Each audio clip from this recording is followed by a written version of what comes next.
In this lesson, we're going to learn the jumping turn side kick. Some schools mistakenly call this jumping 360 turn side kick because they don't understand that in doing a turn side kick, there's already a 360 in there. So it is just jumping turn side kick. And you make the 360 automatically when you're doing a turn side kick. So if your right leg is back, okay, and we're in kicking stance, jumping turn side kick, remember jumping means one leg up before the other. So in this case, this technique, we're going to bring ourselves up, bring our body momentum up using this leg, but this is not the kicking leg. The kicking leg is actually the leg that is in front. So what we're going to do with jumping turn side kick, we're going to jump forward, we're going to rotate, and as we rotate, we're going to come up, around, and then we're going to kick with this leg. So that is jumping turn side kick. So from here, from a kicking stance, coming up, and then kicking like that. That is jumping turn side kick. And you can see that when I finish, I have no space here to demonstrate. When I finish and I come down, I'm going to come around and I'm going to have the same leg in front again. So every time I kick, I'm going to come down in the same position so that as I go up, it's the same leg kicking over and over and over again. When I turn around to come back, then I'm going to change legs. So now I'm going to be kicking with the right leg when I go back. So again, this leg up, coming around, and coming in, kicking with the right leg. So same leg on the way up. When you turn around to come back, it's going to be the other leg that's kicking. So looking at it from the side view, and almost goes without saying at this point, but when we're doing side kicks, we're using the heel as the striking tool. In almost every situation, there are times where we don't, but in almost every situation, we're using the heel as our striking tool. The heel is the preferred striking tool in almost every situation with side kick. And I've discussed the ones where that's not the case.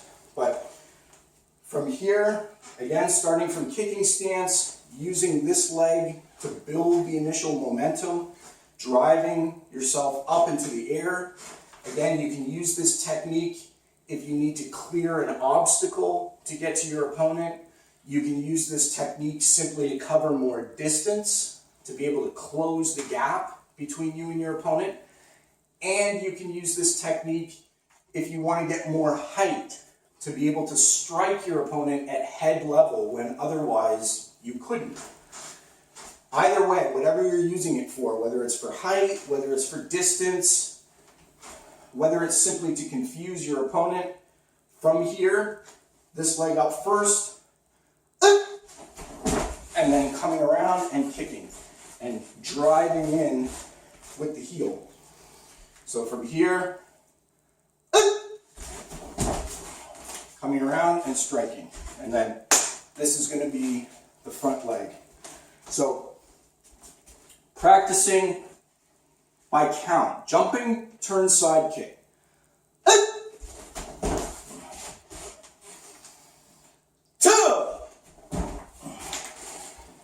Turning around, and you have to readjust for space.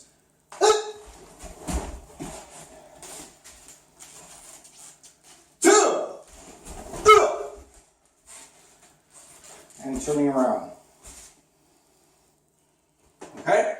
So again, for all these techniques now that you're at blue belt, you really have to be loosened up, you really have to be warmed up in order to perform these jumping and flying techniques. Make sure that you are fully loose and fully warmed up when you're doing these.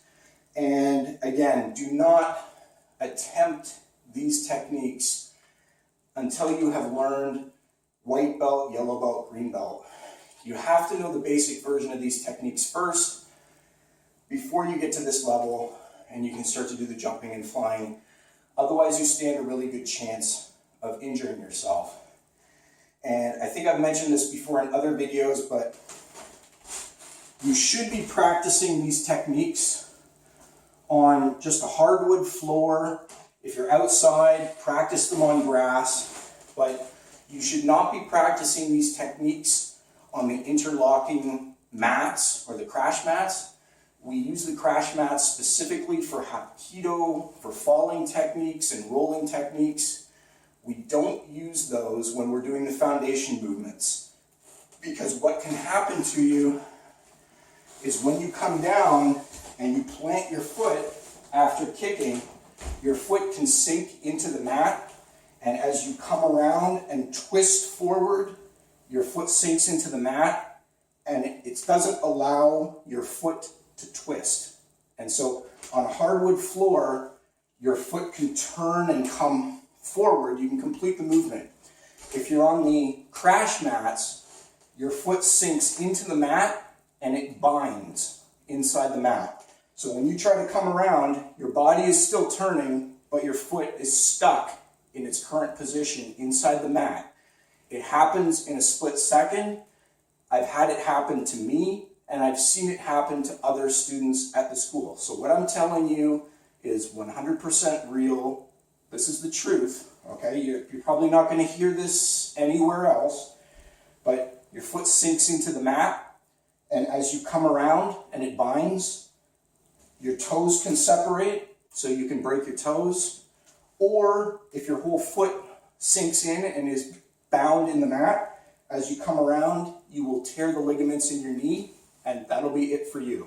You'll be done for minimum 6 months, minimum year before you're back training again.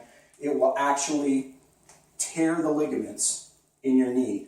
I don't know if it's ACL, MCL, I don't know which ligament it is. There's a bunch of them around the knee, but it will tear the ligament or ligaments in your knee as you come around, and you'll be seriously, seriously injured.